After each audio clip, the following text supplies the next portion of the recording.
Hello guys, welcome two plus minus. मैं दीपक एक बार फिर से आपका स्वागत करता हूं आपके अपने चैनल प्लस माइनस पे। तो पिछली कुछ क्लासेस में हमने कंस्ट्रक्टर के बारे में पढ़ा, डिस्ट्रक्टर के बारे में पढ़ा, ऊप्स के कॉन्सेप्ट का बताया था, ओवरव्यू दिया था कि क्या होते हैं, क्या क्या चीज़ हम पढ़ेंगे इसमें। तो आज हम पढ़ेंगे स्ट्रक्चर के बारे में, ठीक है, और स्कोप रेजोल्यूशन ऑपरेटर के बारे में, पीरियड ऑपरेटर कहाँ पे यूज़ होता है उस चीज़ के बारे में हम पढ़ेंगे, ठीक है। तो ये आपको लग रहा होगा कि वही बार रिपीट हो रहा है, बट रिपीट नहीं हो रहा है।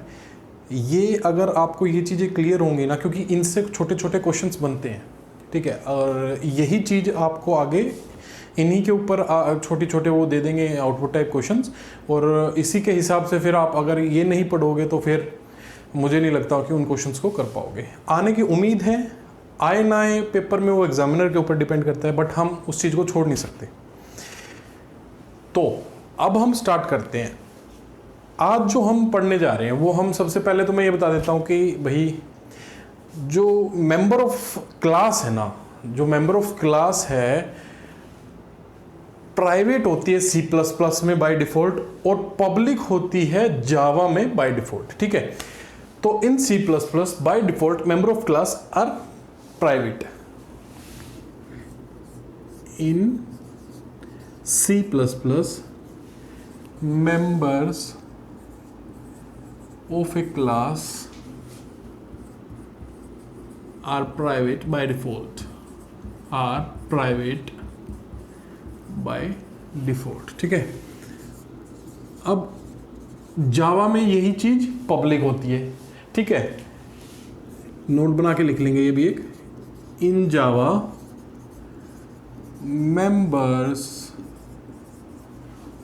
of a class are public by default, ठीक है। तो ये दो चीजें हो गई। अब स्ट्रक्चर होता क्या है, ये मैंने आपको पहले भी बताया था, सी की क्लासेस में भी मैंने बताया था कि स्ट्रक्चर होता क्या है। स्ट्रक्चर एक यूजर डिफाइंड डेटा टाइप होता है जो कि हेट्रोजीनस डेटा टाइप जो होते हैं ना उसको स्टोर करने के काम आता है, ठीक है। और जो मेंबर ऑफ स्ट्रक्चर्स होते हैं ना वो पब्लिक होते हैं बाय डिफॉल्ट, ठीक है। ये चीज लिख लेते हैं। Structure are user defined data type used to store heterogeneous structure are user defined data type used to store heterogeneous data type and members of the class members of the structure are public by default. Structures are user defined structures are user defined data type, ठीक है। structures are user defined data type and used to store heterogeneous data type and used to store heterogeneous data type, ठीक है। Hetero और members of the structure जो होते हैं वो public होते हैं by default. Members of the structure are public by default. Members of the structure are public by default, ठीक है। अब इसका सिंटेक्स क्या होता है? सिंटेक्स में आप इसका सिंटेक्स भी लिख लेते हैं। सिंटेक्स क्या होगा? सिंटेक्स में एक तो हम स्ट्रक्ट कीवर्ड यूज करेंगे, ठीक है। स्ट्रक्ट कीवर्ड हो गया हमारा, और फिर जो आप उसका नाम रखना चाहते हो स्ट्रक्चर का नाम, फिर उसके अंदर डेटा टाइप कौन सा है, वेरिएबल नेम क्या है, ये सब दे देंगे, ठीक है। डेटा टाइप, ठीक है, वेरिएबल नेम,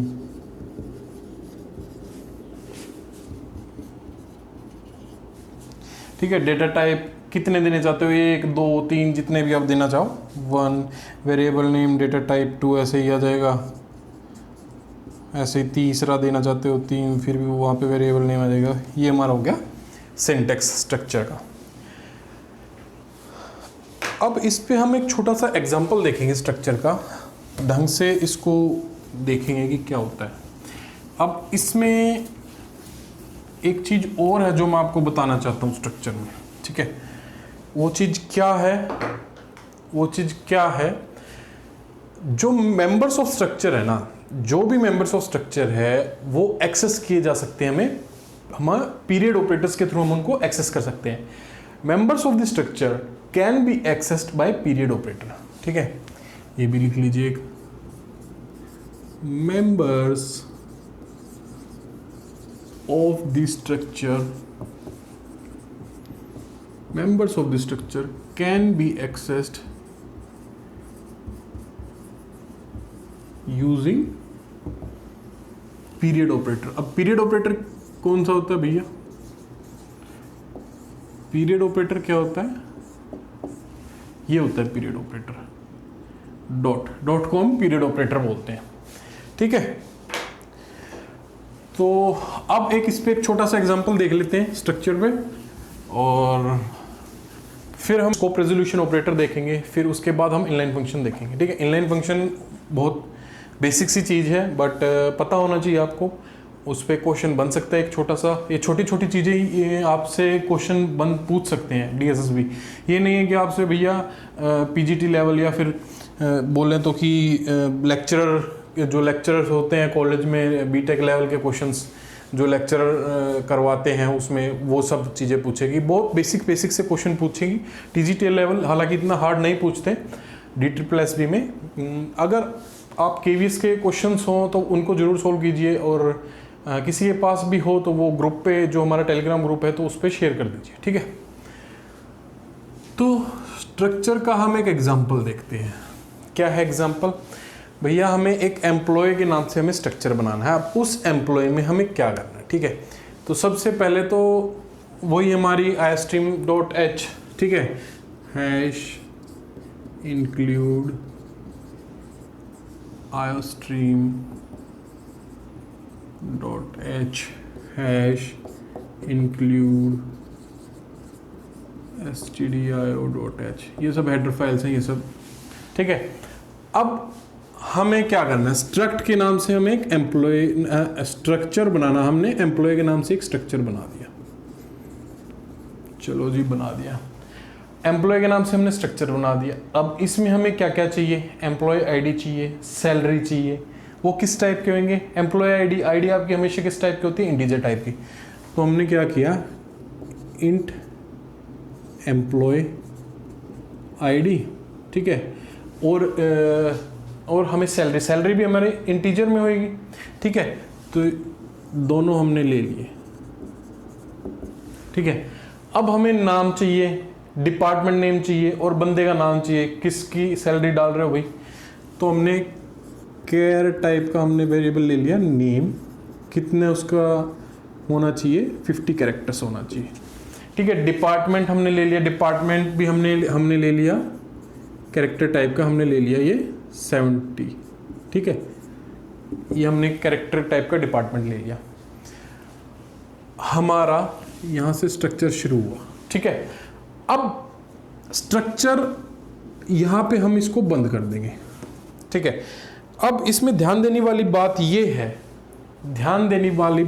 है कि आपको अगर 10 बंदे करवाने हैं तो आप बार बार करोगे।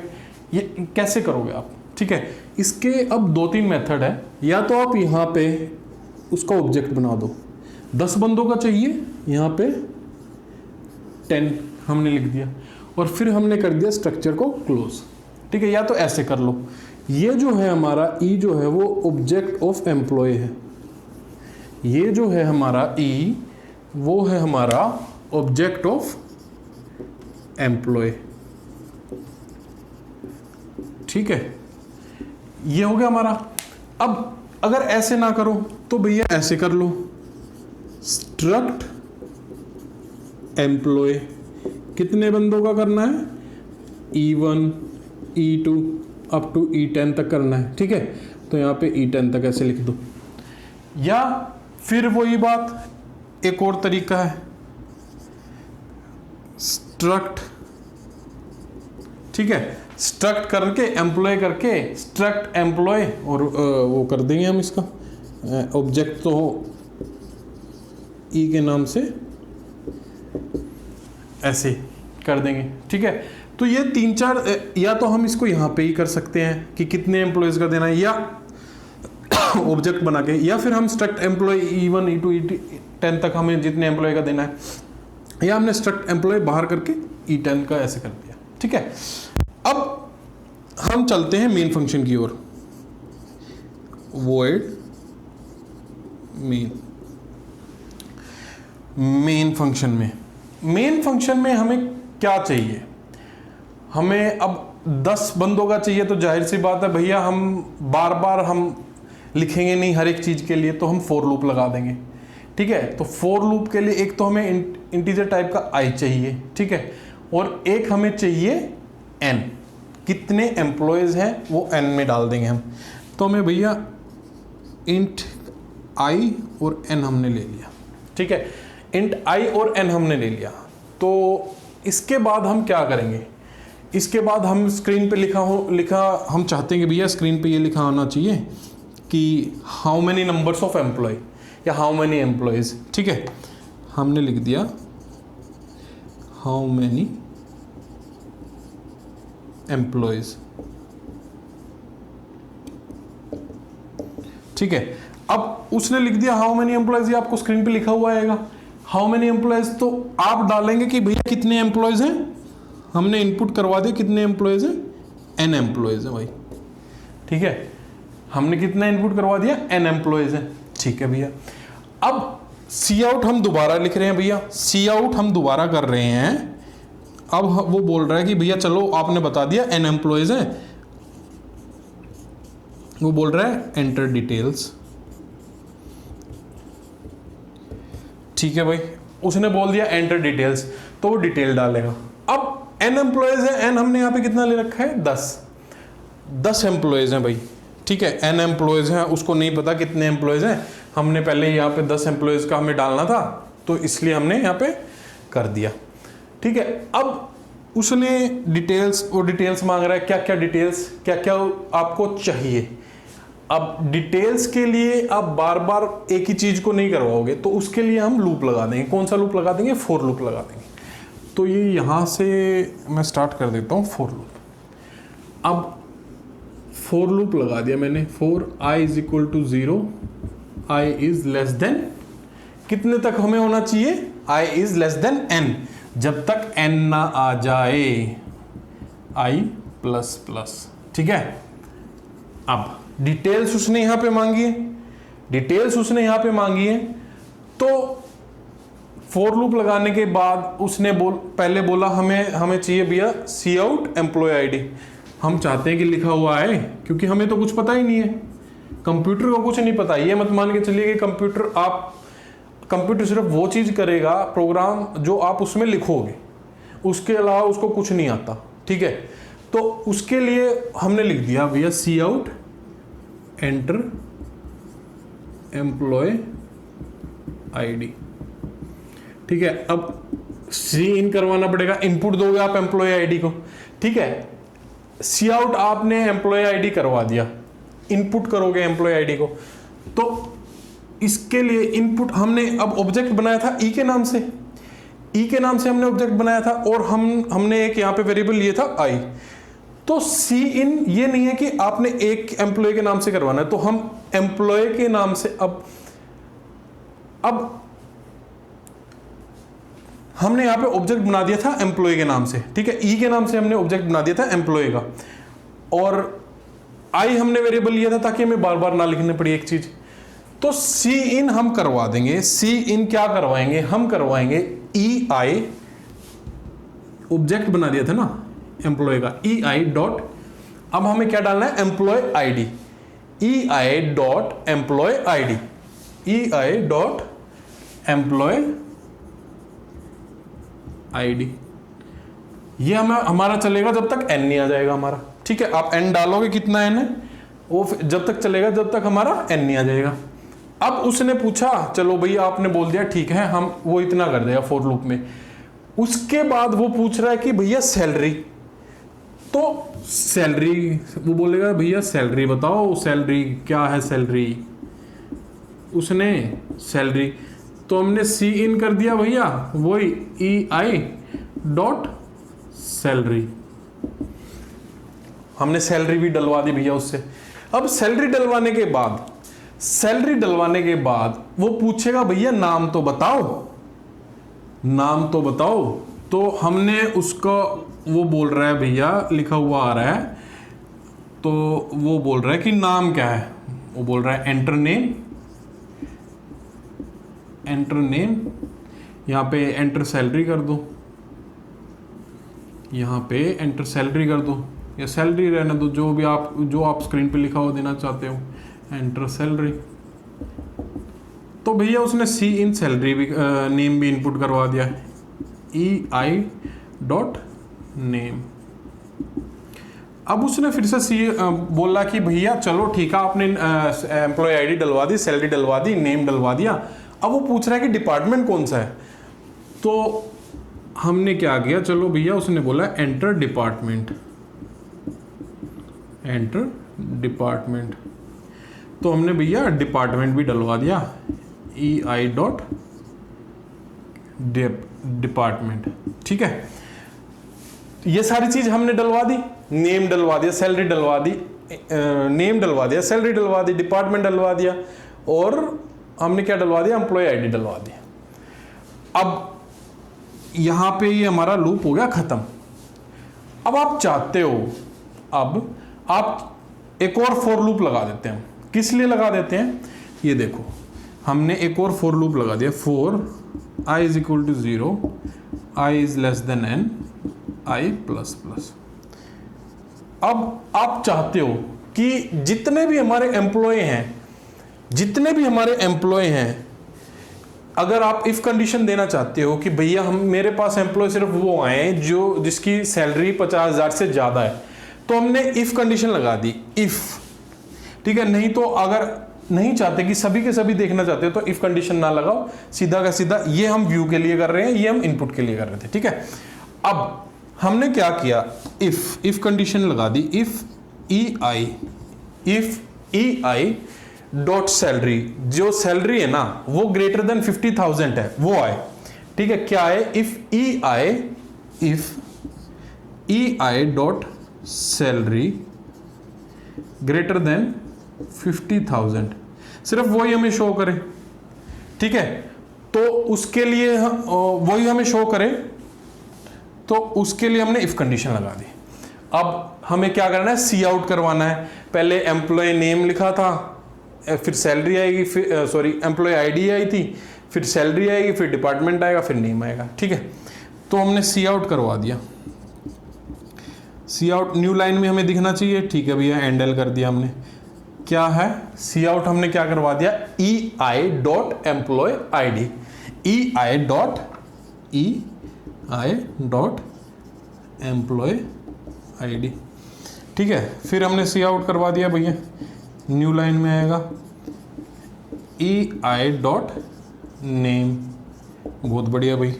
फिर हमने सी आउट करवा दिया, न्यू लाइन में आएगा, हैंडल करवा दिया, ई आई डॉट क्या था हमारा, सैलरी, ई आई डॉट ये सैलरी कर दिया हमने यहाँ पे, ई आई डॉट सैलरी। फिर हमने नेम करवा दिया भाई, नेम करवा दिया।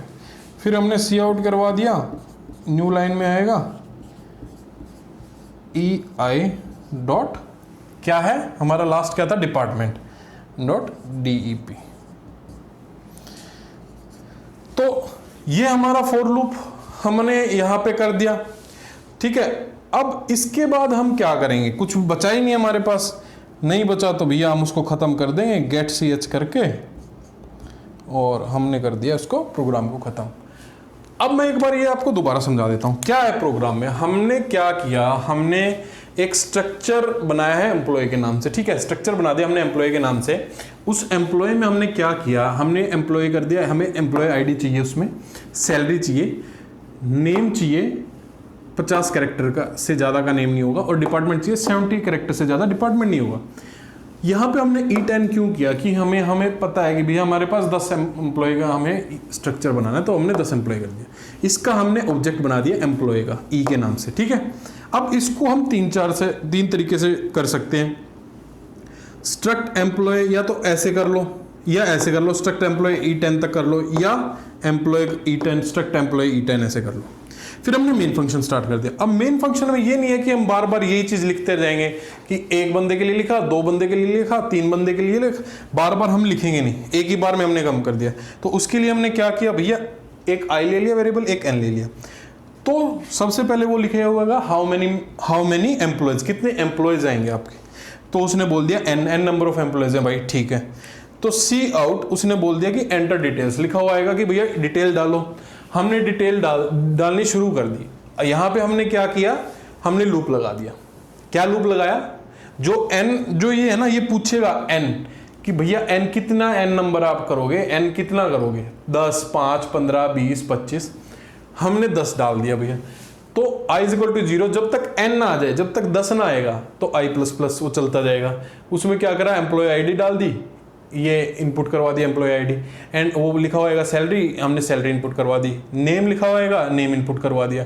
डिपार्टमेंट लिखा होएगा, डिपार्टमेंट इनपुट करवा दिया। फिर ये सब होने के बाद हमने एक और उस पर कंडीशन लगा दी कि भैया हमें सिर्फ वो दिखाओ जो 50,000 से ऊपर है, जो 50,000 से ऊपर है। तो हमने इफ स्टेटमेंट लगा दी, इफ स्टेटमेंट लगा दी if ei.salary is greater than 50,000, वही हमें दिखाएगा। तो उसमें हमें क्या करा, हमने दिखा दिया भैया एम्प्लॉय आईडी दिखाओ उसकी, उसमें हमें सैलरी दिखानी है बंदे की, उसको हमें नेम दिखाना है बंदे का, और उसमें हमें डिपार्टमेंट दिखाना है बंदे का। तो ये एक छोटा सा प्रोग्राम हो गया हमारा स्ट्रक्चर के।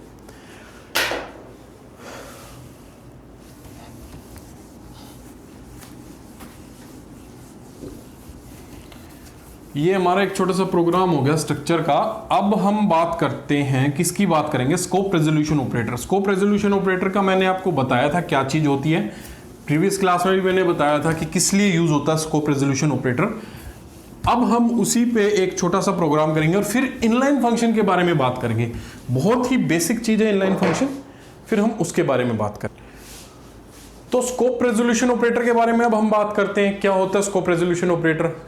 स्कोप रेजोल्यूशन ऑपरेटर हम यूज करते हैं, जैसे कि हम कोई क्लास में हमने फंक्शन डिफाइन कर दिया, अब हमने क्लास में एक फंक्शन यूज कर दिया, अब उस फंक्शन को हम डिफाइन कर रहे हैं बाहर, डिक्लेयर हमने क्लास में कर दिया, बट हम उस फंक्शन को डिफाइन नहीं किया क्लास के अंदर, हमें उस फंक्शन को डिफाइन करना है क्लास के बाहर। तो उसके लिए हम स्कोप रेजोल्यूशन ऑपरेटर यूज करते हैं, ठीक है। Scope resolution operator, scope resolution operator, ये 4 जो बिंदु होती हैं इसको हम स्कोप रेजोल्यूशन ऑपरेटर बोलते हैं, ठीक है। अब इसका सिंटेक्स क्या होता है, एक्सेस मॉडिफायर, रिटर्न टाइप कौन सा वॉइड है, इंट है, ठीक है, क्लास नेम और फंक्शन नेम कौन सा फंक्शन का है, और उसके अंदर हमें डिफाइन करना है। ये तो मैं पहले भी बता चुका हूं। तो सीधा हम एक प्रोग्राम कर लेते हैं इस पे।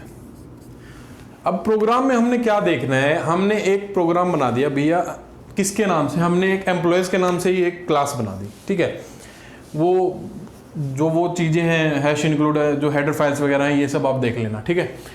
इतने प्रोग्राम्स हो गए, ये तो आपको पता ही होंगे। अब हमने एक क्लास बना दी एम्प्लॉयज के नाम से, एम्प्लॉयज के नाम से हमने एक क्लास बना दी। इसमें हमने क्या किया, इसमें हमने बना दिया भैया, जो एक्सेस मॉडिफायर हमने ले लिया प्राइवेट टाइप का। क्या लिया हमने, प्राइवेट टाइप का एक एक्सेस मॉडिफायर ले लिया। उसमें हमने वेरिएबल ले लिया इंट, एम्प्लॉय आईडी हमें चाहिए, तो इंट हमने एम्प्लॉय आईडी ले ली, इंट एम्प्लॉय आईडी, ठीक है। इंट हमने एम्प्लॉय आईडी ले ली। फिर हमें भैया एक कैरेक्टर टाइप का हमें एम्प्लॉय डिपार्टमेंट चाहिए, ठीक है। डिपार्टमेंट भी चाहिए भैया, कौन से डिपार्टमेंट में काम करता है, कैरेक्टर टाइप का हमें एम्प्लॉय डिपार्टमेंट चाहिए, कैरेक्टर टाइप का हमें एम्प्लॉय डिपार्टमेंट चाहिए, ठीक है। ये हमने डिपार्टमेंट ले लिया। अब सैलरी भी चाहिए भैया हमें, ठीक है, सैलरी चाहिए, इंटीजर टाइप की हमने सैलरी ले ली, सैलरी ले ली। अब हमें नेम भी चाहिए, ठीक है। तो हमने कैरेक्टर टाइप का एम्प्लॉय नेम ले लिया, कैरेक्टर टाइप का हमने एम्प्लॉय नेम ले लिया 50, ठीक है, 50 से ज़्यादा नहीं चाहिए भैया। अब हमने एक और चीज ले ली, फ्लोट सैलरी, ठीक है, फ्लोट, हमने इंट सैलरी ले ली, अब फ्लोट सैलरी ले ली है, फ्लोट सैलरी, ठीक है, ये हम कंप्यूट करने के लिए ले रहे हैं, ठीक है। अब हमने, ठीक है भैया, ये सारी चीजें हमने कर दी। अब हमने एक और एक्सेस मॉडिफायर ले लिया पब्लिक टाइप का, पब्लिक टाइप का हमने एक्सेस मॉडिफायर ले लिया। इसमें हमने दो फंक्शन बनाए, एक इनपुट वॉइड इनपुट, एक ले लिया हमने वॉइड डिस्प्ले, ठीक है। हमने ले लिया वॉइड इनपुट फंक्शन ले लिया और एक हमने ले लिया वॉइड डिस्प्ले, ये हमने दो फंक्शन ले लिए भैया, बहुत बढ़िया बात है। और एक और हमने फंक्शन ले लिया, क्या, जो हमने फ्लोट सैलरी ली थी, तो हमें कंप्यूट के लिए हमें एक सैलरी चाहिए थी, तो हमने क्या किया, फ्लोट कंप्यूट सैलरी, ये हमने एक और फंक्शन बना दिया भैया, ठीक है, ये हमने फंक्शन बना दिया। अब यहां पे हम क्लास को बंद करते हैं, क्लास को हमने यहां पे कर दिया बंद। तो इसमें हम अब क्या करेंगे ना, अब इतना करने से ये थोड़ी ना कि इतना आपने लिख दिया और भैया प्रोग्राम रन हो जाएगा। अब हमें इस चीज को डिफाइन करना है, इनपुट करना है, ठीक है। तो हमने क्या किया, बाहर हमने कर दिया पब्लिक, जो मैंने बताया था एक्सेस मॉडिफायर, कौन सा एक्सेस मॉडिफायर, हमने किया पब्लिक वॉइड एम्प्लॉय, ठीक है, एक्सेस मॉडिफायर पब्लिक टाइप का था हमारा, वॉइड एम्प्लॉय, ठीक है, ये हमने कर दिया। अब फंक्शन कौन सा हमें करना है, इनपुट के लिए, तो हमने इनपुट के लिए कर दिया भैया, इनपुट के लिए हमने कर दिया। अब इनपुट में आप क्या चाहते हो, जो भी ये इनपुट करवाना है कि भैया नाम डालो, एम्प्लॉय आईडी डालो, ये मैं बार बार नहीं लिखूंगा, स्पेस की थोड़ी कमी है, तो एम्प्लॉय आईडी डालो, डिपार्टमेंट डालो, सैलरी डालो, नेम डालो, ठीक है भैया, कर दिया। अब उसी चीज को हम डिस्प्ले करवा रहे हैं, तो वॉइड एम्प्लॉय डिस्प्ले, इनपुट करवाया हमने, डिस्प्ले के लिए भी यही कर दिया, हमने डिस्प्ले के लिए भी यही कर दिया। तो पब्लिक वॉइड डिस्प्ले, ठीक है, डिस्प्ले के लिए हम पब्लिक वॉइड एम्प्लॉय आएगा, डिस्प्ले नहीं, पब्लिक वॉइड एम्प्लॉय डिस्प्ले। तो इसमें भी हमने भैया ये यहां पे इनपुट होएगा कि भैया पहले लिखा होएगा C out enter employee ID, वो कर देगा C in employee ID, C out enter employee department, वो लिख देगा भैया C in employee department, C out salary, C enter salary, C in salary कर देगा, ऐसे ऐसे लिखा हुआ आएगा। अब इसी चीज को दिखाने के लिए हमने डिस्प्ले में फंक्शन बना दिया, सी आउट कर दिया भैया, जो यहां आपने डाला है वो दिखाने के लिए हमने क्या बनाया, डिस्प्ले के नाम से फंक्शन बना दिया, डिस्प्ले वो करवा देगा जो आपने यहां पे दिया। तो ये इसी सारी चीजें सी आउट सी आउट सी आउट सी आउट, ये मैं बहुत बार बता चुका हूं और स्पेस की थोड़ी सी कमी है इसलिए थोड़ा सा एडजस्ट कर लो। अब हमने एक और फंक्शन बनाया था फ्लोट के नाम से, compute salary, public float employee compute salary. अब इसको आप कंप्यूट करनी है सैलरी की, भैया इतने नंबर है, इतने है आपकी सैलरी है, कंप्यूट करनी है, तो वो उसका फंक्शन बना के वो भी बाहर डिफाइन हो जाएगी। नहीं तो इसको आप छोड़ दो, कोई जरूरी नहीं है, वो दो चीज जो मैं समझाना चाहता था वो इसी में आ गया, ठीक है। ये सारी चीजें हो गई भाई। ये हमने फंक्शन को यहां पे क्या किया, हमने फंक्शन को यहां पे क्या किया भाई, हमने फंक्शन को यहां पे किया डिक्लेयर, हमने फंक्शन को यहां पे किया डिक्लेयर, ठीक है, डिफाइन हमने यहां पे नहीं किया। और ये जो यहां पे हम कर रहे हैं, ये जो यहाँ पे क्लास खत्म हो गई थी, ये यहाँ पे हम फंक्शन कर रहे हैं डिफाइन, ठीक है, फंक्शन डिफाइन कर रहे हैं, ऊपर भी फंक्शन डिफाइन होएगा, ये भी फंक्शन डिफाइन कर रहे हैं हम यहाँ पे, ठीक है, फंक्शन डिफाइन किसके थ्रू कर रहे हैं, स्कोप रेजोल्यूशन ऑपरेटर के थ्रू, इसके थ्रू हम फंक्शन को डिफाइन कर रहे हैं, फंक्शन को डिफाइन कर दिया। अब ये जब तक नहीं चलेगा जब तक क्योंकि मैंने आपको बहुत बार बता चुका हूं कि जो प्रोग्राम स्टार्ट होता है वो मेन फंक्शन से स्टार्ट होता है और मेन फंक्शन से खत्म होता है। अब हमने स्टार्ट कर दिया भैया मेन फंक्शन, वॉइड मेन हमने कर दिया, ठीक है, वॉइड मेन हमने कर दिया। एम्प्लॉय का अब क्लास को हम पिछली क्लास में मैंने बताया था कि क्लास के जो भी फंक्शन या मेंबर्स को यूज करने के लिए हमें ऑब्जेक्ट बनाना पड़ता है। ऑब्जेक्ट बनाएंगे, एम्प्लॉय का ऑब्जेक्ट बना दिया E1, ई के नाम से हमने ऑब्जेक्ट बना दिया। वर्ड मेन में हमने एम्प्लॉय का ऑब्जेक्ट बना दिया, एम्प्लॉय का हमने ऑब्जेक्ट बना दिया। किसके नाम से ऑब्जेक्ट बना दिया भाई? हमने बना दिया E1 के नाम से ऑब्जेक्ट बना दिया, एम्प्लॉय E1, ठीक है, ऑब्जेक्ट बना दिया। एम्प्लॉय E1 के नाम से ऑब्जेक्ट बना दिया। अब एम्प्लॉय E1 के नाम से ऑब्जेक्ट बनाने के बाद हमें क्या करना है? हमें एक बार इस फंक्शन को कॉल करेंगे और एक बार डिस्प्ले फंक्शन को कॉल करेंगे।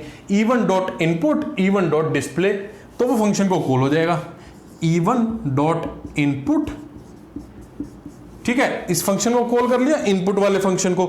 ये फंक्शन कॉल करने के बाद भैया अब डिस्प्ले के लिए भी चाहिए, इनपुट करवाया है तो डिस्प्ले के लिए भी चाहिए। अब हम E1 डॉट डिस्प्ले करवा देंगे, E1 डॉट डिस्प्ले करवा देंगे। हमने एम्प्लॉय का ऑब्जेक्ट बना दिया E1 इनपुट, एक बार इनपुट फंक्शन को कॉल कर दिया, एक बार हमने कर दिया डिस्प्ले फंक्शन को कॉल।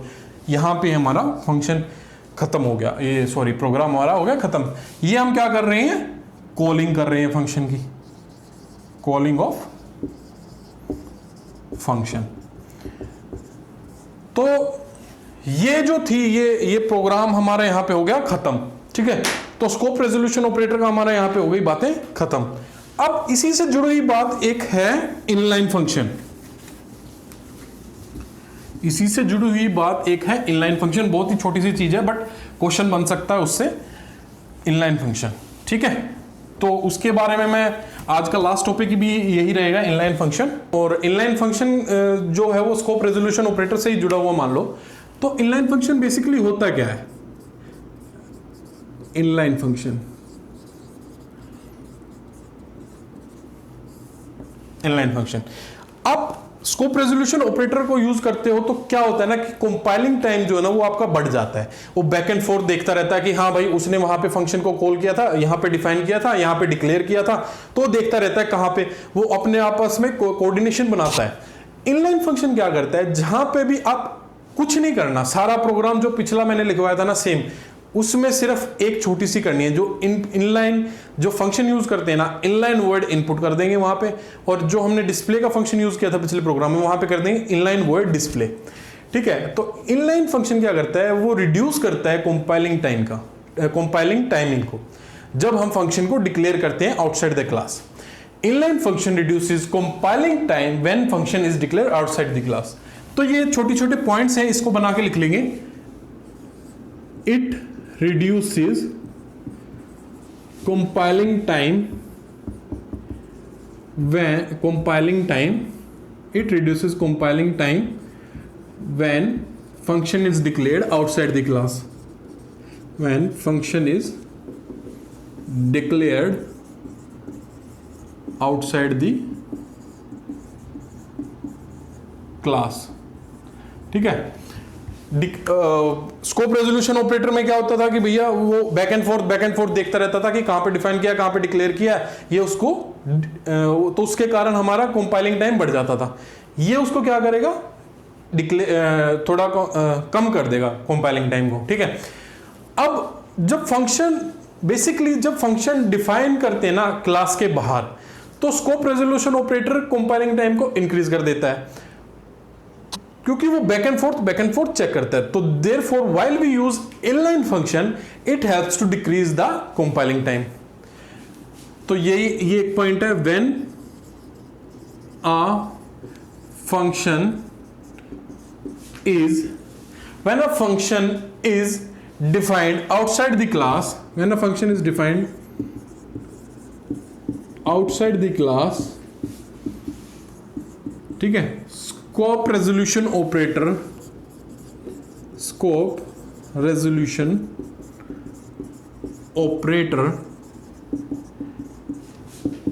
इंक्रीजेस दी, क्या बढ़ा देता है? कंपाइलिंग टाइम को, इंक्रीजेस दी कंपाइलिंग टाइम, ठीक है, increases the compiling time. It तो इनलाइन फंक्शन क्या काम करता है, तो therefore while we use inline function it helps to decrease the compiling time.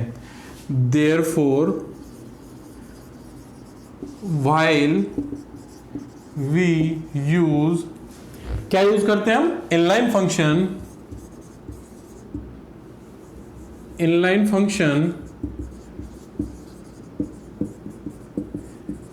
it reduces the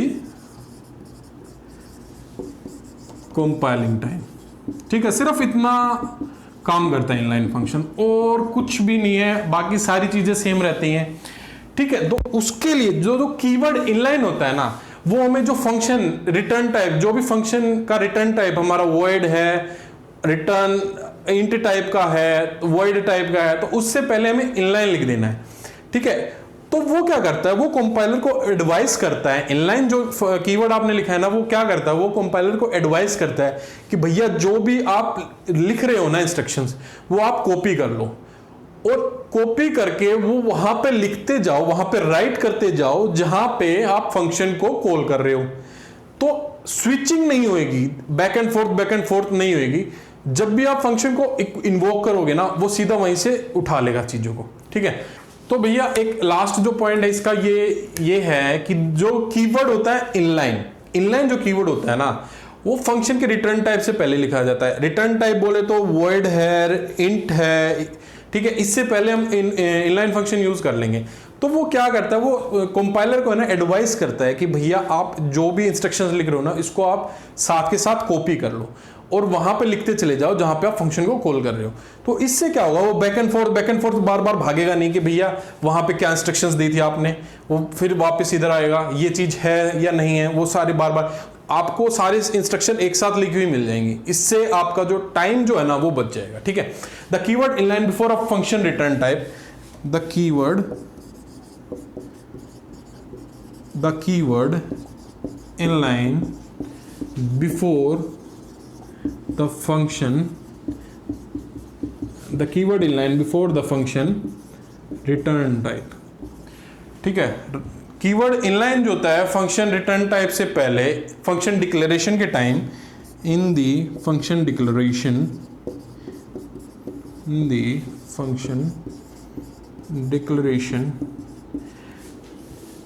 advises the compiler,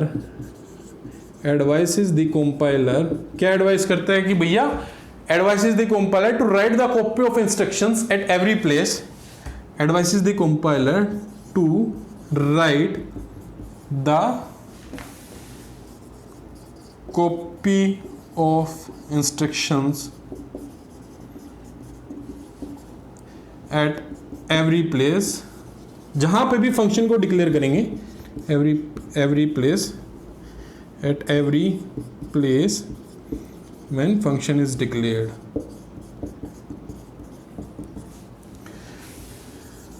when function is declared। अब इससे क्या होगा, इससे हमारा जो बैक एंड फोर्थ चलता था ना, back and fourth, therefore there is no switching back and forth at the time of function।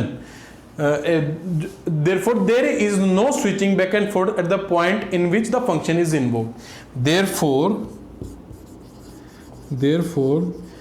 there is no switching, वो बार बार स्विच करता था, back and fourth, switching back and fourth, आगे पीछे बार बार देखता था, back and fourth. therefore there is no switching back and forth at the time when the function is invoked। ठीक है, at the time when function जब भी invoke होता है या कॉल होता है। ठीक है, ये सारी चीज हो गई, ये इसके 3-4 पॉइंट थे। इससे एक क्वेश्चन बन सकता है बहुत आसानी से, तो इसलिए मैंने करवा दिया। अब इसका कुछ भी नहीं है, वो मैं बता रहा हूं क्या कैसे लिखते हैं हम इसको। ठीक है, अब जैसे कि पिछले में हमने 2 फंक्शन लिए थे, वॉइड इनपुट और वॉइड डिस्प्ले। इसका जो एग्जांपल है इनलाइन फंक्शन का, जो हमने, इसमें हमें कुछ भी नहीं करना। जब हम करेंगे ना, तो हम इसमें सीधे लिख देंगे इनलाइन वॉइड इनपुट। ठीक है, तो वो अपने साथ कॉपी कर लेगा इंस्ट्रक्शंस को, इनलाइन वॉइड डिस्प्ले। तो ये सिर्फ इतना लिखना है, आपका सारा काम हो जाएगा। जो हम स्कोप रेजोल्यूशन ऑपरेटर के साथ में कर रहे थे वो इससे बहुत आसानी से हो जाएगा, ठीक है। और जो स्कोप रेजोल्यूशन ऑपरेटर आपका जो टाइम डिले कर रहा था कंपाइलिंग में, उसको ये हेल्प करेगा कि भैया आपको कंपाइलिंग टाइम बहुत कम हो जाए। तो ये सारी चीजें थी। होप सो कि आपको आज समझ में आया होगा। ये आपको ऐसा लग रहा होगा, बोरिंग से लग रहा होगा कि क्लास में हाँ पीछे भी स्ट्रक्चर पढ़ाए थे, आज फिर से स्ट्रक्चर पढ़ा दिया। स्कोप रेजोल्यूशन ऑपरेटर पीछे भी बताया था मैंने, आज फिर से बता दिया। इनलाइन फंक्शन मैंने बताया था, क्लासेस एंड ऑब्जेक्ट्स मैंने बताए थे, बट उसमें ये छोटी छोटी चीजें मैं बताना भूल गया था, तो इसलिए मैंने एक क्लास बना दी कि भैया ये सारी चीजें हम नहीं छोड़ सकते कि अगर क्वेश्चन पूछा गया तो आप क्या जवाब दोगे। होप सो आपको क्लास अच्छी लगी होगी। अगर अच्छी लगे तो भैया प्लीज वीडियो को लाइक शेयर एंड सब्सक्राइब करना ना भूलें, और अपने दोस्तों के साथ इस वीडियो को शेयर कीजिए। और हर एक वीडियो का जब भी हम लाइव क्लासेस करते हैं या फिर मेरी कोई वीडियो अपलोड होती है तो उस वीडियो की नोटिफिकेशन पाने के लिए आपको पता चल जाए कि हाँ भैया ये वीडियो आई है, उस चीज के लिए आप बेल आइकन दबाना ना भूलें। आज की क्लास में हम इतना ही रखते हैं, फिर मिलेंगे अगली क्लास में एक नए टॉपिक के साथ। Thank you.